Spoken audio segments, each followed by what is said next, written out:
글쎄 안 들려 들을 뉴스 없어 아무 뉴스도 귀에 들어오지 않아 듣고 또 들어도 들을 뉴스 없어 만든 게 이 프로야. 이동영의 뉴스 정면승부. 주파수 94.5 YTN 뉴스 FM 이동의 뉴스 정면승부 3부 시작하겠습니다. 국내에서 3년 만에 메르스 확진 환자가 발생했습니다. 정부는 위기 단계를 격상시키고 일반 접촉자를 수동 감시에서 능동 감시로 전환하는 등 메르스 확산 방지에 총력을 기울이고 있는데요. 메르스가 더 확산될 가능성은 없는지 또 예방법은 없는지 전염병 바이러스 전문가인 중앙대학교 약학대학 설대우 교수와 함께 이야기 나눠보도록 하겠습니다. 교수님. 예, 안녕하세요. 예, 먼저 현재 상황부터 짚어보겠습니다. 사흘 전 메르스 확진 환자가 나온 이후 다행히 다른 감염자는 아직 없는 것 같은데 이게 또 뭐 잠복 기간이 있어가지고 조금 더 지켜봐야겠죠? 예, 그렇습니다. 예. 그리고 메르스 의심 환자로 분류됐던 20대 영국 여성도 1차 검사에서 음성 판정을 받았고 이거는 조금 다행스럽게 봐야 됩니까? 예, 뭐 다행이라고 볼 수 있죠. 또 지금 굉장히 이 확진 환자가 나오고 나서 확진 환자와 접촉했던 의심 환자였는데 이제 만일에 이 의심 환자가 만일에 양성으로 판명이 되었다고 하면 이제 지역사회 감염에 대한 우려도 커질 수 있었는데 음성 판정을 2차례에 걸쳐서 받아서 확실히 퇴원했으니까 상당히 다행이라고 볼 수 있죠. 그렇지만 아까 말씀하신 것처럼 잠복기가 최장인데 14일이니까 아직 한 10일 남아 있습니다. 그 접촉자들 중에 이제 추가 환자가 발생하는지 발생하지 않는지 면밀히 지켜볼 필요는 아직 있다고 그렇게 생각이 됩니다. 예. 그러면 지금 쿠웨이트를 다녀온 메르스 확진을 받은 남성 환자 지금 이 환자의 상태는 어떻습니까? 정확히 브리핑이 없어서 모르겠는데요. 기본적으로 환자가 가지고 있는 생체 상태, 그러니까 바이탈은 열이나 또 혈압, 여러 가지 증상들은 상당히 안정되어 있는 것으로 보이고 또 의식도 분명하고 그래서 위중한 상태는 아닌 것으로 그렇게 평가가 됩니다. 예. 그 많은 분들이 지적하는 게 공항에서 걸렀어야 하는데 왜 못 걸렀냐 이 부분을 지적하고 있거든요. 예. 그러니까 일단은 그 환자 본인이 휠체어를 요청해서 휠체어를 타고 왔고 예. 또 아랍 지역 쿠웨이트는 이 대상 지역이 아니라고 합니다만은 어쨌든 두바이를 경유해서 넘어왔고 또 현지에서 설사 증세로 병원을 다녀왔다 이런 얘기를 했다고 하는데 예. 이걸 못 걸렸던 이유가 좀 궁금하거든요. 우선은 기본적으로 이제 워낙 출입하는 사람들이 많기 때문에 예. 환자 자신 그러니까 이제 의심을 하고 있는 환자 자신이 명백히 병증을 나타내는 경우 아주 고열을 나타낸다거나 이러면 이제 걸리겠죠. 그런데 이제 지금 환자분이 그렇게 고열이 아닌 상태였잖아요. 예.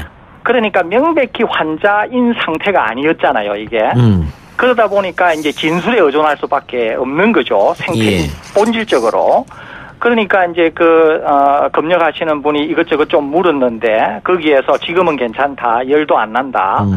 그다음에 이제 설사라고 하는 게 메르스 감염 환자에게 있어서 매우 중요한 병증 중에 하나인데 이 설사라고 하는 걸 좀 놓쳤던 것 같아요.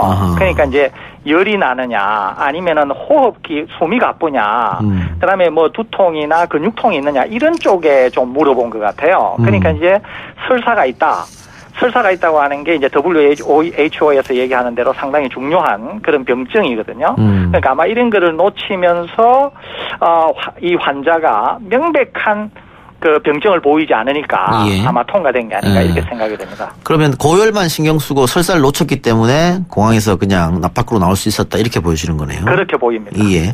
근데 다행스럽게도 택시를 탔는데 그 택시 기사분은 그 이후로 운행을 안 했다고 하니까 그건 다행스러운 일인데. 예, 상당히 다행이죠. 예.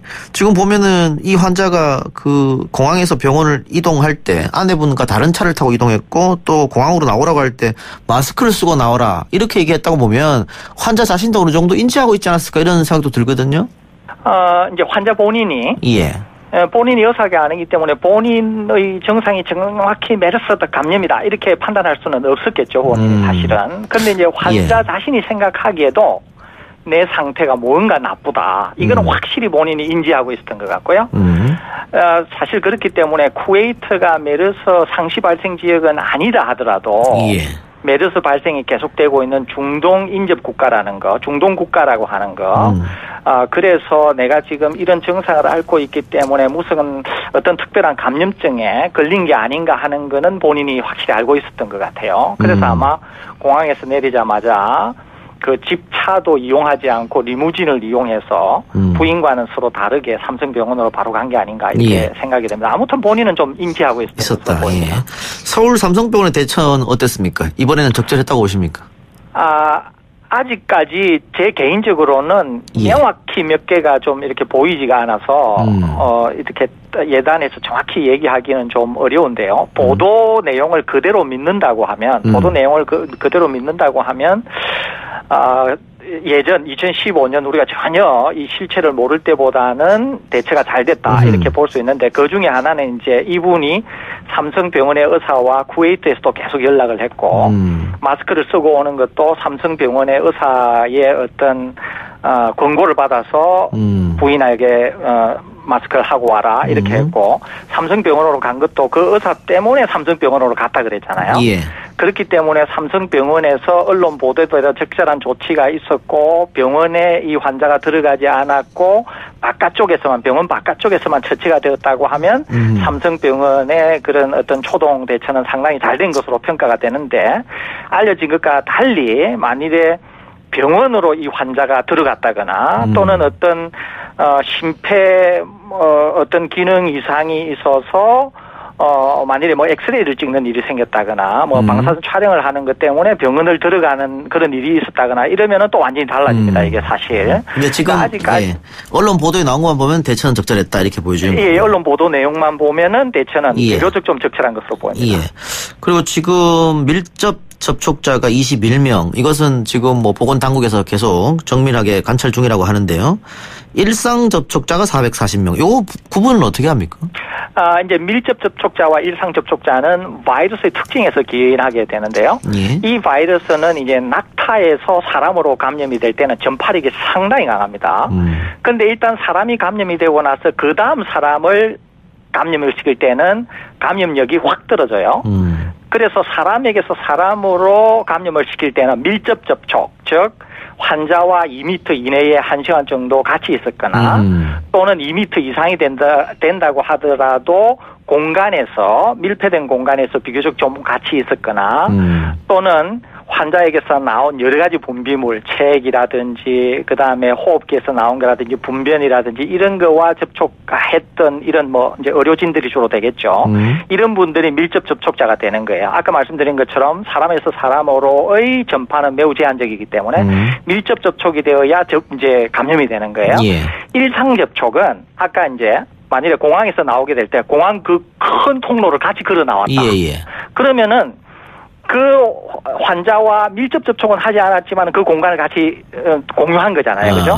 이러면은 이제 일상 접촉자 예. 또는 밀접하게 접촉은 하지 않았는데 아무튼 어떤 동선이 겹쳤다. 이러면은 이제 일상 접촉자 이렇게 구분할 수가 있는 겁니다. 그러면 그 같이 탔던 그 택시 기사는 밀접 접촉자가 될 수 있겠고요. 그렇죠. 그건 확실히 밀접 접촉자가 되는 거죠. 그리고 그 이 환자가 비행기를 비즈니스석을 타고 왔다고 하는데 그 비즈니스석에 같이 탔던 분들도 밀접 접촉자 가능성이 있네요.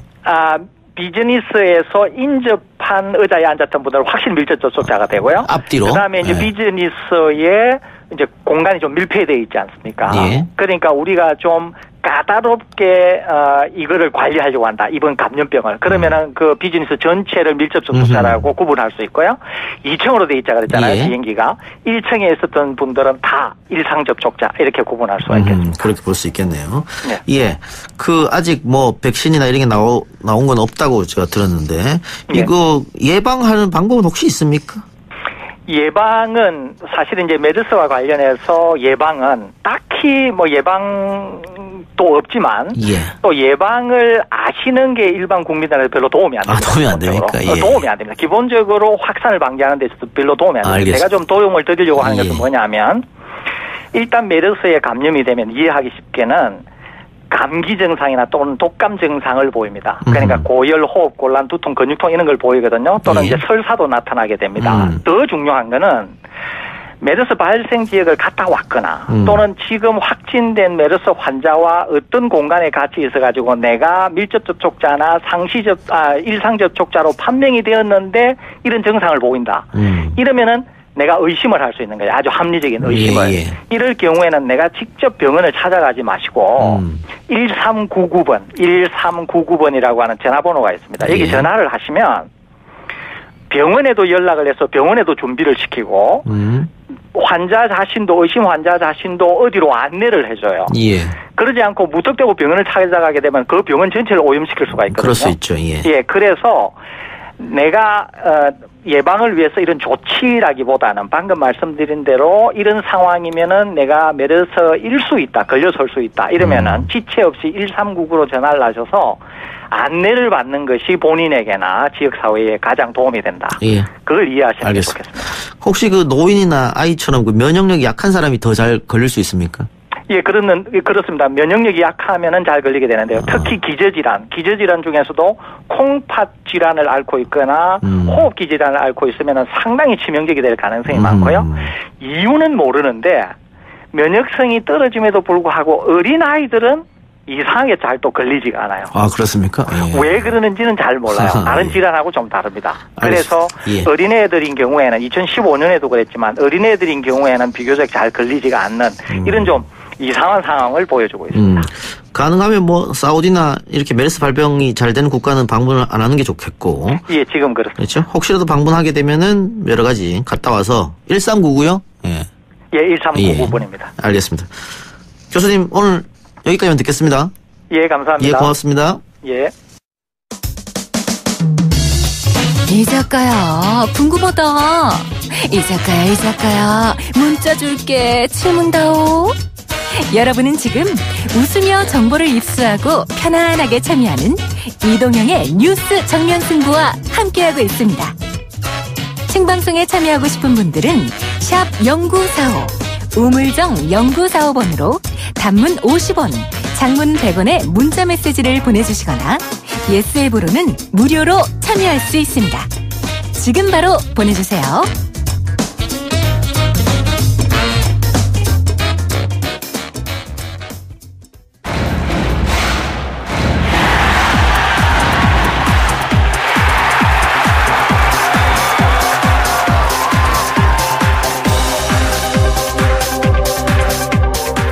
한 주간의 스포츠 소식을 짚어보는 위클리 스포츠 시간입니다. 오늘은 축구 소식 짚어보겠습니다. 축구 해설위원 김한 씨 나왔습니다. 어서 오세요. 네, 안녕하세요. 벤투 감독이 성공적 데뷔를 치렀죠? 네, 좀 다행입니다. 초반부터 이제 패하게 되면 큰 비판에 휩싸일 수 있었는데 다행히 이제 지난주 금요일이었죠. 코스타리카와의 평가전에서 2대0으로 승리를 거두면서 일단 한 고비는 넘겼습니다. 경기를 보니까는 경기 내내 좀 지배하는 듯한 그런 모습이었는데 어떻게 코스타리카가 약팀입니까? 뭐 코스타리카는 월드컵도 나가는 팀이고 뭐 멤버 몇 명이 빠지긴 했지만 뭐 그렇게 약하다고는 좀 보기 힘들 것 같아요. 물론 이제 해외에서 들어오느라고 좀 피곤할 수도 있고 시차 적응이 안 될 수도 있지만 뭐 어쨌든 그래도 피파 랭킹이 꽤나 높은 30위권대에 있는 팀을 이겼다는 거는 굉장히 고무적이고 또 경기력도 오랜만에 굉장히 좋았다라는 것도 칭찬할 만합니다. 경기장에서 직접 보셨을 텐데 전술적으로 좀 달라진 건 있나요? 일단 측면 수비수들에 대한 전진성을 굉장히 많이 강조하고 슈틸리케 감독 시절과 비교를 해보자면 그때는 이제 점유를 많이 했는데 사실 점유율 자체가 뒤쪽에서 많이 있었거든요. 그래서 보는 사람으로 하여금 지루할 수 있었는데 지금은 뒤쪽 점유를 하면서도 패스 자체를 옆으로 주는 것보다 전진적인 패스를 많이 시도하면서 특히 중앙에서 측면으로 많이 공을 뿌려주는 형태로 가면서 뭐 윙어나 측면 수비수들의 좀 공격력을 강조하는 모습을 보였기 때문에 보는 팬들도 조금 즐거운 재미있는 축구가 아니었나 생각돼요. 재미있는 축구 말씀하셨는데 그날 매진됐었습니까? 네, 매진됐습니다. 36,000명 정도 왔습니다. 상당히 많이 오셨는데 그 경기장 분위기는 어땠어요? 일단 경기 전부터 뭐 표 못 구하신 분들도 밖에서 기다리는 분도 계시고 현장표는 일찍이 또 동이 났고요. 해서 굉장히 분위기는 좋았는데 연령대가 굉장히 낮아진 게 좀 눈에 띄었어요. 옛날 A매치 하면 좀 뭐 어르신들, 뭐 가족이라든지 좀 남성분들 위주로 경기장이 많이 가득 찼는데 이날은 그 전체적인 함성 자체가 좀 여성분들이 많은 목소리를 내면서 저도 A매치를 정말 많이 가봤는데 좀 독특한 좀 경기장 분위기가 아니었나 싶습니다. 좀 독특했다. 그 아시안 게임 금메달 여파가 있었을까요? 네, 특히 뭐 손흥민, 이승우, 황의조, 황인범 이렇게 좀 젊은 아시안 게임 금메달리스트 위주로 또 팬들이 응원을 하고 또 뭐 플래카드도 만들어 오고 뭐 걸개 같은 것도 거는 걸 보이면서 확실히 아시안 게임 금메달에 팬들이 많이 좀 인상을 받았구나, 깊은 인상을 남겼구나라는 생각이 들었습니다. 예. 그 젊은 여성분들이 많이 왔다고 하니까 예전 98년도 네. K리그가 떠오르는데요. 당시 98년 월드컵 끝나고 이동국, 안정환, 고종수 이 3인방을 주축으로 해서 엄청난 인기를 프로리그가 몰았잖아요. 네, 근데 금방 사라지더라고요. 트로이카라고 해서 네. 좀 이제 외모도 좀 꽃미남 선수들이 떠오르면서 여성 팬들이 굉장히 많이 갔죠. 예. 또 뭐 안정환 선수 보러 부산까지도 많이 가고 했던 시절인데 사실 그 외모는 오래 가지는 않는 것 같아요. 제가 볼 때는. 하지만 특히 그때도 또 3명이 너무 독보적이었지 전체적인 팀이 인기 있는 것도 아니었거든요. 여성분들한테. 근데 이번에는 좀 다르다 그때랑. 네, 여성분들의 그 어떤 선호하는 선수들이 굉장히 다양하고 선수도 3명이 아니라 뭐 7, 8명까지 굉장히 다양한 선수들이 또 지지를 받으면서 인기가 굉장히 올라갔다라는 생각이 들고 좀 이게 단기간에 그치지 않고 또 한국 축구 전체 또 K리그까지 좀 넘어오셔서 응원을 하고 축구를 좀 즐겼으면 하는 마음이 있습니다. 예. 아시안 게임 출전 선수들은 출전을 안 할 것으로 보였는데 네. 코스타리카전에 손흥민 선수가 선발 출전했어요. 뭐 본인의 의지도 좀 강했던 것 같고 주장 완장을 찼습니다. 뭐 주장 완장을 과거에 안 찼던 건 아닌데 기성용 선수가 있으면 손흥민 선수가 주장 완장을 찰 일이 없었는데 예. 뭐 벤투 감독은 손흥민 주장에 대해서는 이유는 밝히지 않았는데 제가 아는 바로는 앞으로는 손흥민 좀 위주로 가면서 기성용 선수에게는 좀 부담감을 내려주려는 그런 움직임으로 보이거든요. 손흥민 선수도 주장을 달고 나오는 첫 경기라서 조금 스스로 뛰고 싶다는 모습을 피력했고 뭐 지금 분위기가 올라왔으니까요. 좀 책임감을 느끼는 것 같습니다. 그런데 그 혹사 논란이 있어요. 네, 너무 지금 돌리는 거 아니냐. 많이 뛰긴 했는데 이런 것들이 또 감독이랑 소통을 합니다. 뭐 뛸 수 있냐, 뛰고 싶냐 이런 의사를 손흥민 선수 정도면 물어볼 수 있거든요. 근데 그런 미팅들에서 손흥민 선수가 피곤은 하지만 뭐 뛰지 못할 정도는 아니다라고 밝힌 걸로 알고 있고 뭐 이제 외부에서 보는 시선은 당연히 조금 다칠까봐 불안한 모습은 있지만 뭐 이날 경기에서도 후반에 좀 빼주기도 했고 좀 감독과 선수가 알아서 잘 조절할 거라고 생각이 됩니다. 예. 내일 코스타리카보다 더 강팀입니다. 칠레하고 만나게 되는데 내일도 손흥민 선수 나올까요? 어떻게든 나올 것 같아요. 뭐 선발이든 교체든. 네. 왜냐하면 칠레는 강팀이고 우리가 평가전 기회를 많이 가지면서 그 중에서도 굉장히 센 팀에 속하거든요. 예. 뭐 이런 경기에서 손흥민 선수를 조금 쓰면서 벤투 감독의 철학을 입히는 건 굉장히 중요할 것 같고 물론 풀타임은 좀 아니겠지만 뭐 절반 정도는 뛸 수도 있다라고 생각이 됩니다. 예. 아시안 게임 멤버들이 1차전에서 많이 빠졌는데 내일 칠레전에서는 또 선발로 나올 가능성이 있죠. 네, 오늘 황의조 선수가 또 대표로 인터뷰를 한 걸로 봤을 때는 지난 경기 후반에 잠깐 뛰었던 황의조 선수가 원톱 자리에 선발로 나올 것 같고 뭐 황인범 선수라든지 또 김문환 이렇게 좀 어린 젊은 선수들도 이 칠레전에서 좀 테스트를 볼 것 같은데 칠레가 이제 가장 유명한 선수죠. 산체스가 좀 빠지긴 했지만 그래도 나름 굉장히 강한 멤버로 왔거든요. 팬들이 아는 선수는 이제 비달 선수도 있고 수비진들도 이슬라 이런 선수들이 다 오면서 멤버가 좋아요. 그래서 좀 젊은 선수들을 좀 과감하게 투입하는 것도 뭐 경험을 쌓게 하는 것도 한 가지 방법일 것 같습니다. 이승우 선수도 1차에는 나오지 않았었죠. 나왔죠. 후반에 잠깐. 후반에 나왔습니까? 네. 네. 이승우 선수 경기장에서 이제 함성 소리를 들으면 좀 인기를 알 수 있잖아요. 뭐 손흥민, 이승우 선수야 항상 함성 소리가 컸는데 이승우 선수의 함성이 손흥민과 거의 동급으로 올라간 걸 보면서 이번 아시안 게임에서 결정적인 순간마다 득점을 했잖아요. 그런 거에 대한 임팩트가 굉장히 컸구나라는 생각이 들더라고요. 예. 소속팀에서도 주가도 좀 올라왔을 것 같아요. 네, 일단 뭐 팀이 이탈리아 2부 리그라서 조금 이제 아쉬운 감은 있지만 그래도 1부 리그 팀들이 이 베로나에 뛰는 이승우라는 선수를 좀 예의주시하고 있다라는 보도도 있고 뭐 지금 당장은 이적은 어렵겠지만 올 한 시즌 좀 잘 치르고 나면 이제 군면제도 됐으니까요. 다음 시즌에는 일부 리그 팀으로부터 조금 콜이 있지 않을까 판단이 돼요. 예. 그 손흥민 선수가 뛰고 있는 영국의 토트넘 토트넘 팬들은 손흥민 선수 걱정 많이 하더라고요. 계속해서 너무 경기를 뛰고 있으니까. 그러니까 이게 토트넘이 초반에 좀 이기다가 직전 경기에 졌어요. 그래가지고 아무래도 손흥민 선수가 있어야 된다 우리 팀에는 이런 좀 공감대가 형성이 된 것 같고 또 이제 토트넘 팬들도 군 문제에 대한 걸 확실히 인식하고 있거든요. 그래서 군 면제된 우리 손흥민 선수를 빨리 좀 돌려보내달라라는 얘기도 할 정도로 굉장히 인지도가 올라갔고 팀 내 입지도 지금 가면 굉장히 좋을 것 같아요. 네, 토트넘이 썩 많거든요. 근데 토트넘에 어쨌든 손흥민 선수 자리를 위협하는 또 선수가 있지 않습니까? 그렇죠. 뭐 없는 기간 동안 루카스 모우라라는 선수가 왔지만 그래도 저 개인적으로는 루카스 모우라는 두 번째 카드가 될 것 같고 손흥민, 뭐 에릭센, 델리알리 이렇게 3명 위주로 갈 것 같고 뭐 이제는 토트넘도 손흥민 키워서 뭐 팔든지 뭐 아니면 쭉 계약을 연장하든지 할 수가 있어졌거든요. 군 문제가 없어지면서 해서 토트넘 입장에서도 손흥민 선수를 좀 밀어줘야 되는 상황이 아닐까 싶어요. 감독과의 문제는 없나요? 감독과 사이는 굉장히 좋습니다. 좋습니다. 네네. 다행이네요. 예, 알겠습니다.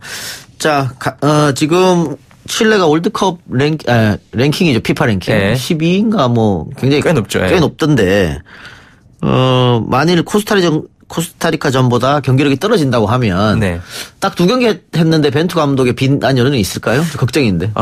없진 않을 것 같습니다.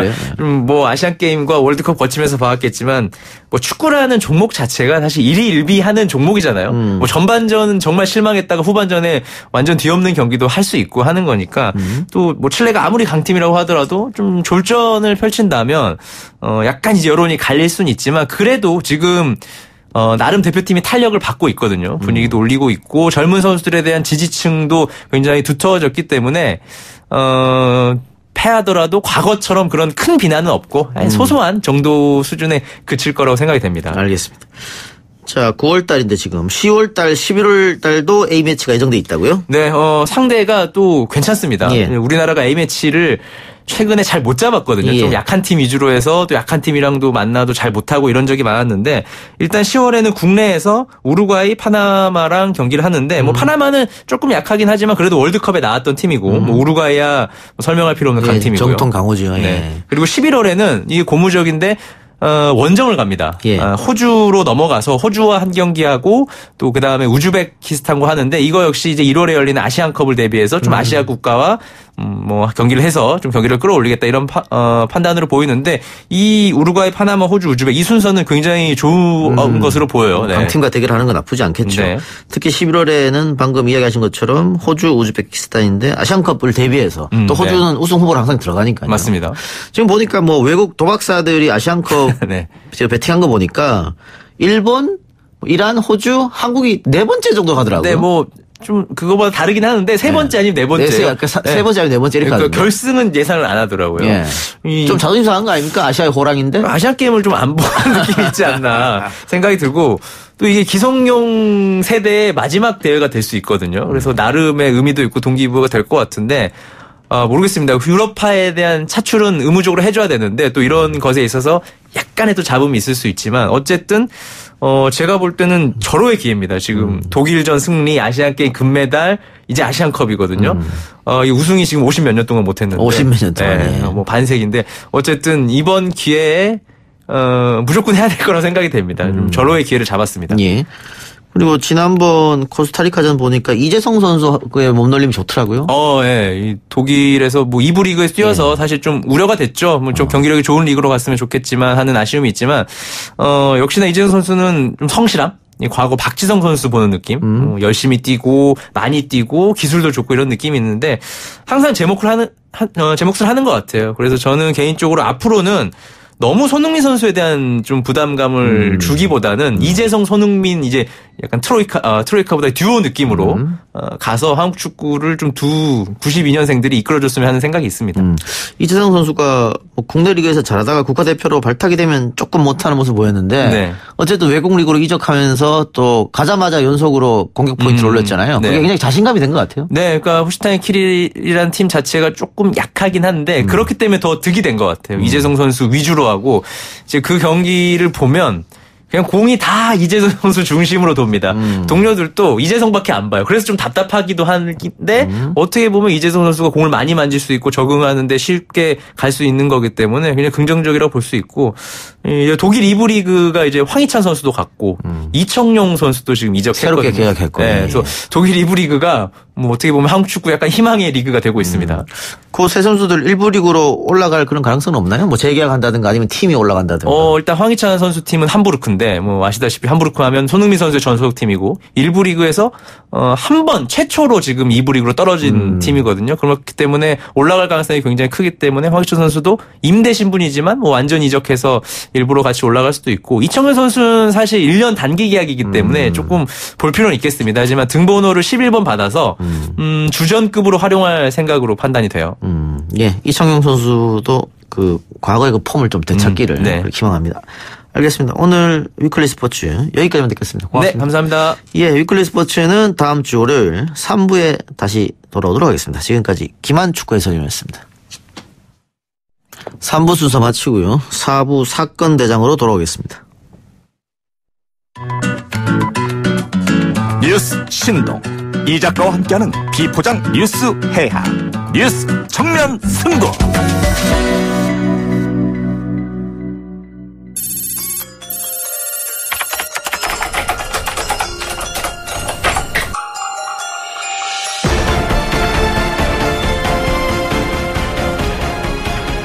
사건대장 오늘도 두 분 모셨습니다. 진실탐사그룹 셜록의 이명선 기자 그리고 경기대 범죄심리학과 이수정 교수 어서 오십시오. 네, 안녕하세요. 네, 안녕하세요. 이명선 기자. 네. 박상 기자 어디 갔습니까? 오늘 강연이 있는데 깜빡했다고 합니다. 아, 급하게 대타로 나왔습니다. 그분은 늘 그렇군요. 네. 네. 다이어리를 하나 사줘야 되겠어요? 네, 사주시길 바랍니다. 자, 오늘 두 분과 해볼 이야기는 법은 여성에게 불리한가 이 문제인데요. 뭐 최근 안희정 지사 판결도 있었고요. 또 요번 또 최근 어제 오늘 계속 화제가 된 게 뭐 그 식당에서 엉덩이를 움켜잡았는데 뭐 6개월이 나왔다. 이것도 있었잖아요. 뭐 이것도 뭐 논란이 좀 되는 판결이었는데 어쨌든 가정폭력이나 여성 대상 강력범죄, 성폭력 사건 등에 있어서 법원이 남성 위주의 보수적 판례를 답습한다. 판사가 또 대부분 남성이 그럴 가능성도 있을 것 같기도 한데 여성단체 주장은 하여튼 여자라서 조금 손해를 보고 있다 이런 건데 어떻게 두 분은 그런 측면이 좀 있다고 보십니까? 이수정 교수님부터. 네, 저는 뭐 딱히 전반적으로 봤을 때 성차별이 있다 이렇게 얘기하기는 좀 어렵다. 예. 경험적인 증거가 분명하진 않다 이렇게 생각이 되는데요. 강론으로 따져 보면 일부 이제 법률들 같은 경우에 여성들이 처할 수 있는 위험이나 또는 범죄에 대한 공포심이나 이런 것들에 대해서 제대로 이해를 하지 못한 채 뭐 입법이 되어서 집행이 되고 있거나 이런 것들이 있습니다.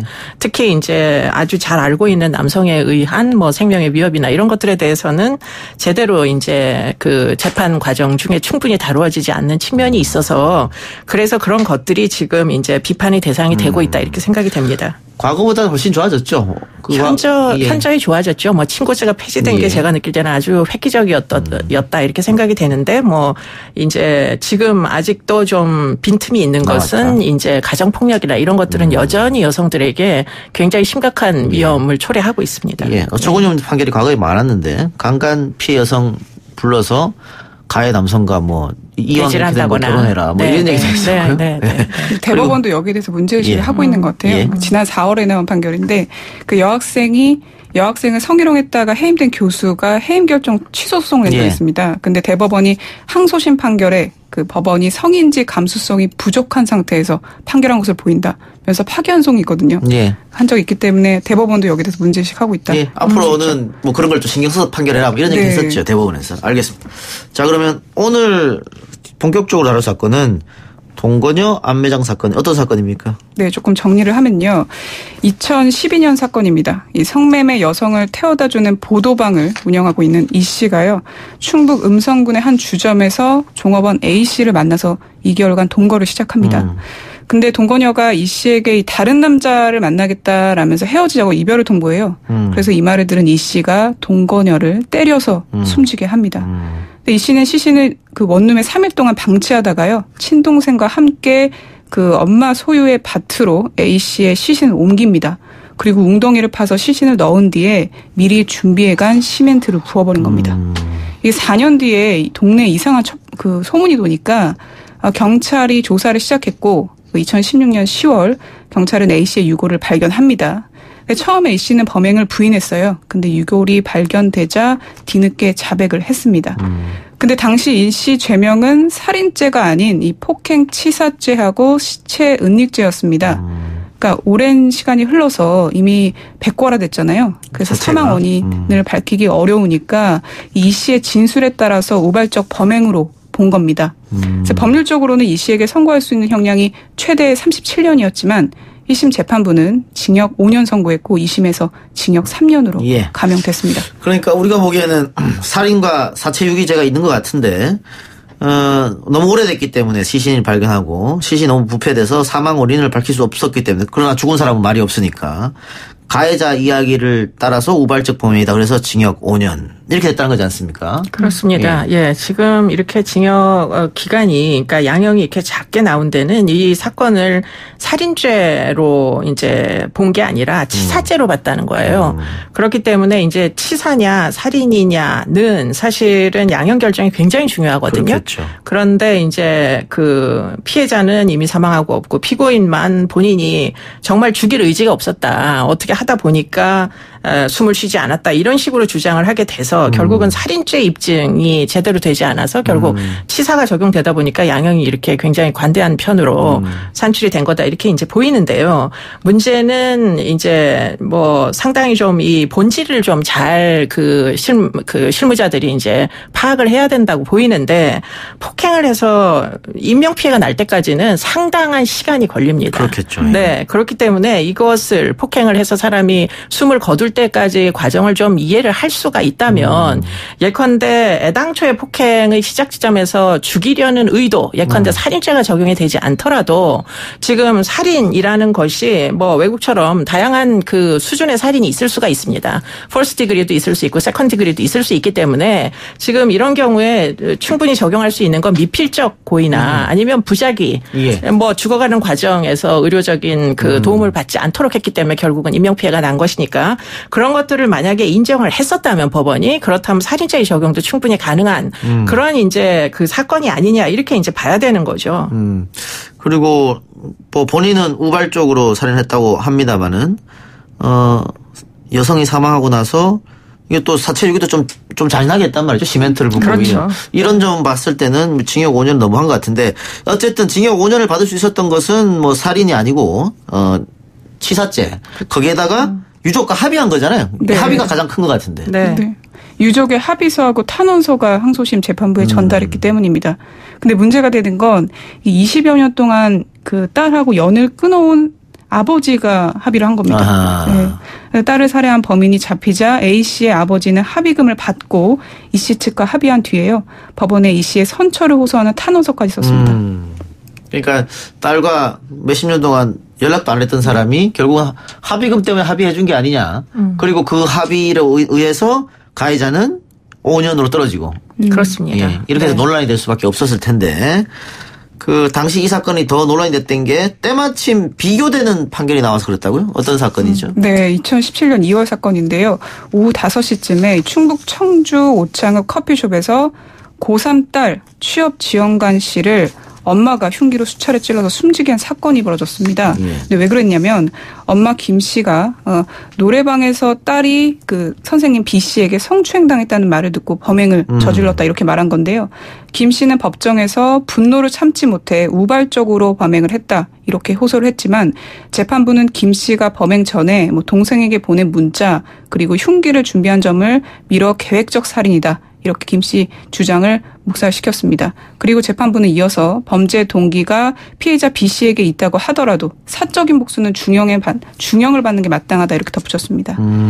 그래서 결국에 10년을 받았고요. 네. 그때 같은 살인인데 한쪽은 5년, 한쪽은 10년. 이거 뭐 남성 여성 이렇게 한 거 아니냐 뭐 이런 얘기 같은데 어쨌든 재판부는 이것을 우발적 살인을 보지 않고 계획적 살인을 봤기 때문에 이 10년형이 나온 것 같아요. 네, 그러니까 일종의 이제 흉기를 미리 준비했다, 미리 예고하고 뭐 여러 가지 이제 살해의 의지가 사전에 미리 있었다. 이게 결국은 살인죄를 적용하는 이유가 사실은 된 것이죠. 그런데 우리가 이 대목에서 한 번쯤은 고민을 해봐야 되는 게 지금 우발적으로 살해했다라는 대목이 지금 첫 번째 사건과 두 번째 사건에서 어느 정도 지금 이 그 사건의 본질을 반영을 하고 있느냐.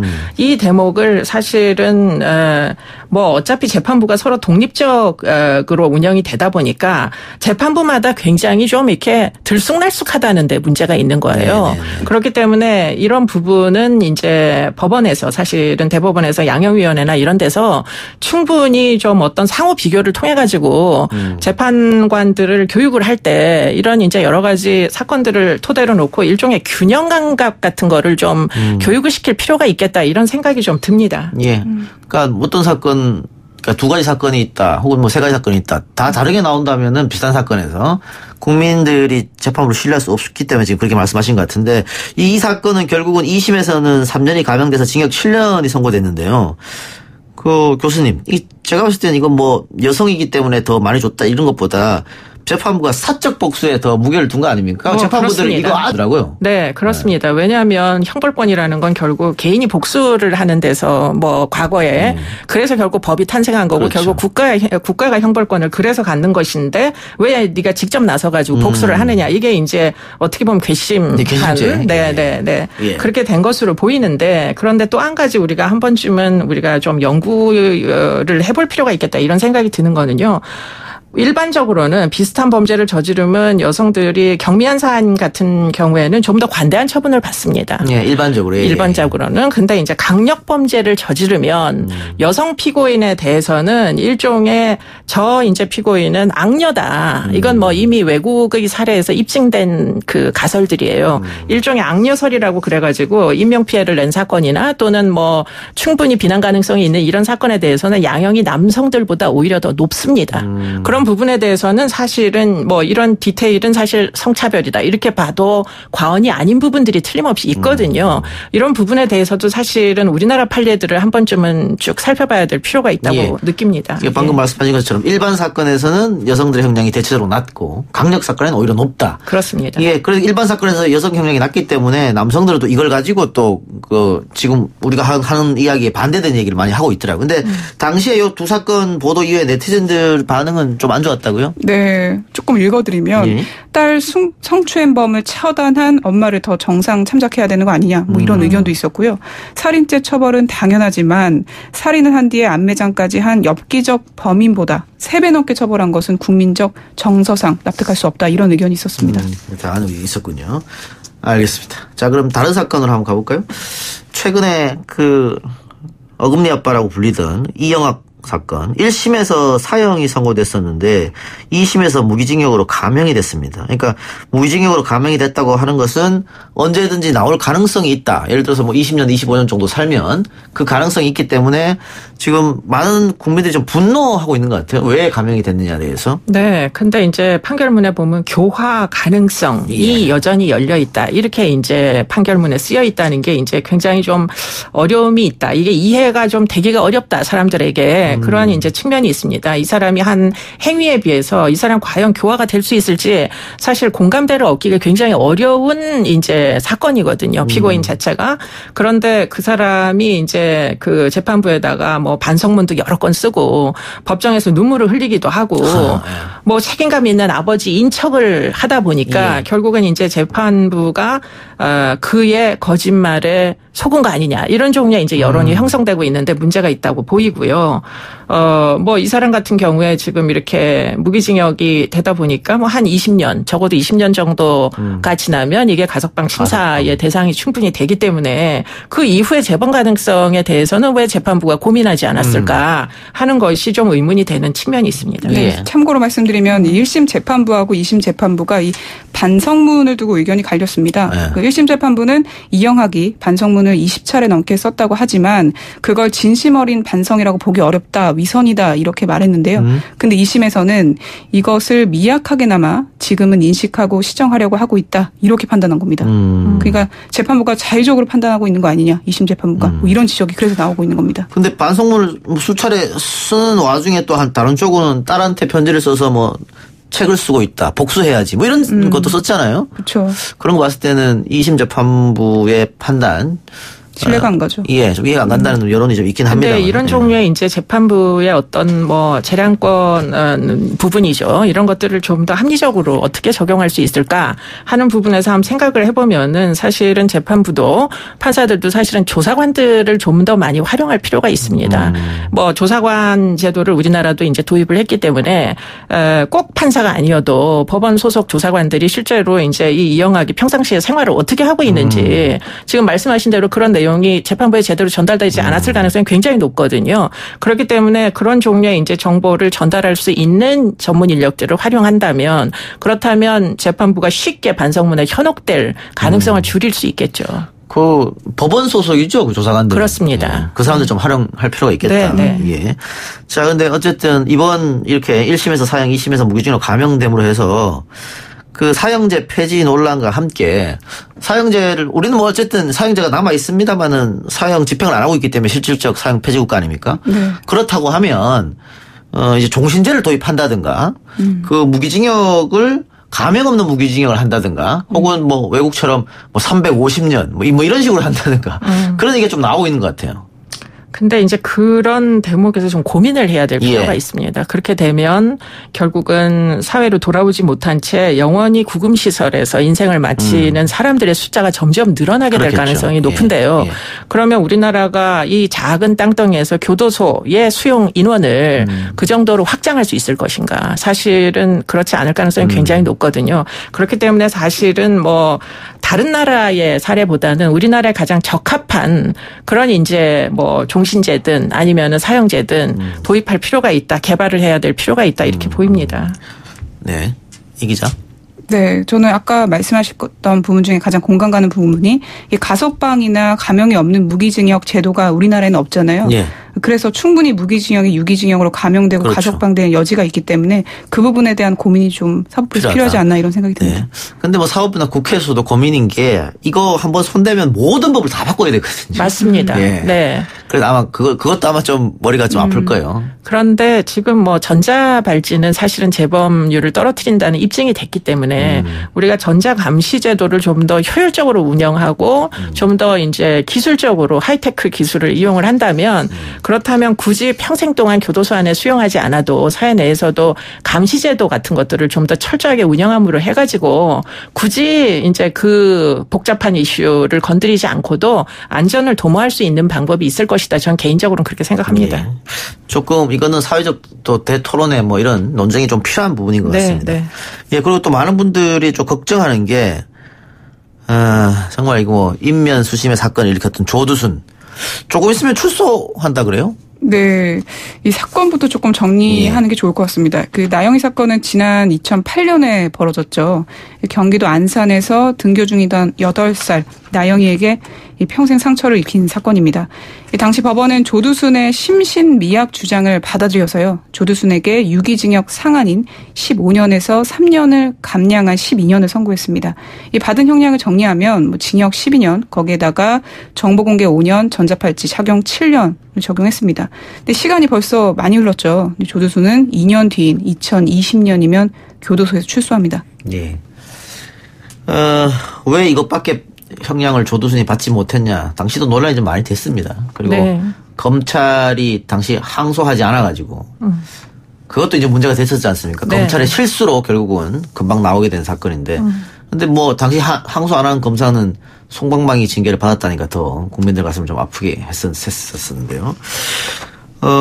거기다가 이게 또 술을 마셨다는 이유로 감형이 됐다고요? 네, 뭐 심신미약이 인정이 돼서 결국은 3년이 감경이 된 건데요.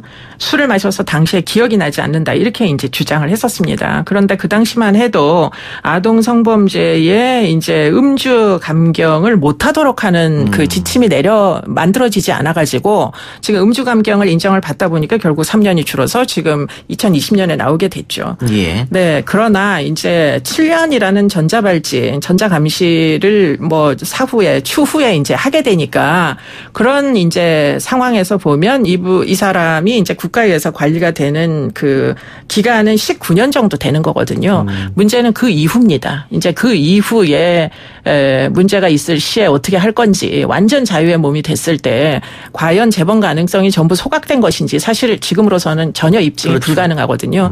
그런 부분이 이제 앞으로 문제가 될 수 있겠습니다. 예, 알겠습니다.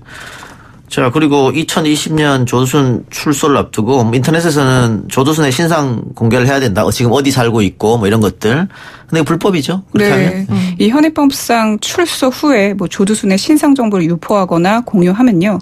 5년 이하의 징역 또는 5천만 원 이하의 벌금형에 처해집니다.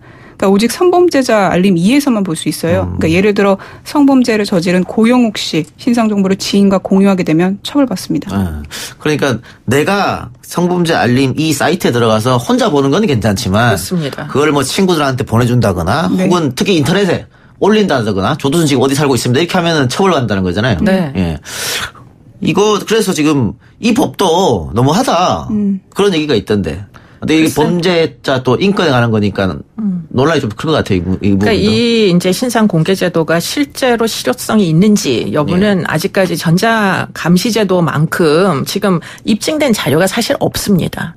그러다 보니까 이렇게 하는 게 맞는 건지 아니면은 전자 감시 제도와 조금 더 이제 뭐 우범자 관리 기준이나 이런 것들을 좀 더 법제화를 해가지고 경찰에 의해서 좀 더 철저히 감시하는 제도. 예컨대 범죄 당사자를 감시를 하는 그 부분을 강화를 해야지 지금 신상 공개라는 건 사실은 신상만 공개해 놓고 인터넷상에 여러분들이 알아서 조심하세요. 이게 이제 그 내용이거든요. 그러다 보니까 이게 과연 실효성이 있을지를 여러 이제 각도에서 사실은 의문을 갖게 되죠. 네, 실제로 네. 성범죄자 알림 2에 들어가는 접속자율도 굉장히 낮아진다고 해요. 숫자가 그러고 너무 많이 지금 신상이 네. 공개되고 있어서 사실은 실효성을 얻기가 어렵습니다. 네. 알겠습니다. 하나만 더 해보고 마치도록 하겠습니다. 아까 잠깐 언급했던 모두에 그 성추행 판결 청원, 국민청원 올라갔지 않습니까? 네. 그 20만이 넘어서 청와대가 답변해야 되는데 청와대가 답변할 게 없어요. 굳이 삼권이 분리됐는데 나라에서 그 어떻게 청와대가 답변합니까? 답변할 거 없고요. 근데 뭐 많은 국민들이 분노하니까 올렸던 것 같은데 지금 또 다른 논란으로 번진 게 뭐냐면 지금 다 다른 청원이 올라왔거든요. 그 이 판결한 판사를 해임해달라. 이런 청원까지 지금 올라가 있는 상태고 반대쪽에서는 피해자를 꽃뱀으로 매도하는 게 말이 되냐. 또 이렇게 지금 논란으로 번졌단 말이죠. 지금 청원을 올렸었던 이 가해자의 아내 되는 분은 뭐 남편이 하지도 않았는데 이렇게 징역 6개월 나온 것도 억울하고 설사 성추행을 했다 그래도 그 엉덩이를 잡은 거 가지고 징역 6개월이 말이 되느냐. 그러니까 다른 범죄는 그냥 벌금형으로 나오던데 뭐 이런 것 같습니다. 형평성에 어긋난다. 어떻게 보십니까? 일단은 지금 이 형평성이라는 문제가 제일 큰 문제입니다. 예, 누구는 나보다 더 많이 받았는데 나는 왜 이거밖에 그렇죠. 안 나오느냐. 누구는 나보다 더 심했는데 벌금이고 집행유예인데 그렇죠. 왜 우리 남편 6개월이냐. 네. 그 부분은 사실은 독립된 재판부, 독립된 판사들의 판단으로는 이게 극복하기가 굉장히 어려운 문제이고요. 결국은 대법원에서 양형위원회나 이런 데서 사실은 수년간의 좀 더 심층적인 어떤 판례 분석 같은 걸 통해 가지고 재판부에다가 법관들에게 기준을 주지 않는 이상 사실은 굉장히 어려운 일이고요. 그 기준은 국민의 공감대를 얻을 수 있는 기준이 사실 돼야 되는 거거든요. 그렇기 때문에 일반 시민들을 대상으로 지금 굉장히 빠른 속도로 특히 이제 성범죄에 관해서는 여러 인식의 변화가 있기 때문에 그런 부분을 조금 더 이제 뭐 신경을 써서 양형 판단이 제대로 합리적으로 이루어질 수 있도록 노력을 해야 될 것으로 보입니다. 네. 제가 볼 때 그냥 무고에 대한 두려움에 무게를 두는 목소리하고 피해자 2차 피해 우려하는 목소리가 제대로 부딪힌 거라고 보여요. 근데 앞으로 이런 식의 논란은 많이 있지 않을까 이런 생각이 듭니다. 그러니까 결국은 특히 이제 성 문제에 있는 사건 같은 경우에는 증거가 있을 확률이 거의 없잖아요. 그렇죠. 그러다 보니까 가해자하고 피해자하고 엇갈리니까 그 엇갈린 상황에서 어떻게 판사가 판단을 해? 결국은 판사가 판단하는 거니까. 그러나 피해자 측과 가해자 측의 진술 내용을 아주 초등 단계에서의 진술 내용을 열심히 경청하는 게 사실은 뭐 상해나 이런 증거가 없더라도 진실에 가까이 갈 수 있는 길이 있습니다. 그게 우리가 흔히 말하는 일관된 진술 뭐 이런 겁니까? 네, 그렇습니다. 그런데 문제는 이제 재판부에서 판사들이 판사들이 그와 같은 초등 단계에서 그게 사실은 경찰 단계에서 나오는 진술들이거든요. 그런 진술들까지 접근할 수 있는 가능성이 지금 굉장히 어려운 절차적 문제 같은 거를 극복을 해야 됩니다. 예. 알겠습니다. 어쨌든 뭐 이런 판결에 대해서 불편하신 분도 많이 계시겠지만 그 피해자를 뭐 일방적으로 매도한다거나 혹은 그 재판 내린 판사를 뭐 징계해라. 이건 조금 더 심한 게 아닌가 그런 생각도 드네요. 두 분 말씀 오늘 여기까지 듣겠습니다. 고맙습니다. 감사합니다. 감사합니다. 예, 오늘 저희가 준비한 내용은 여기까지고요. 저는 내일 이 시간에 다시 돌아오겠습니다. 편안한 밤 보내시기 바랍니다. 고맙습니다.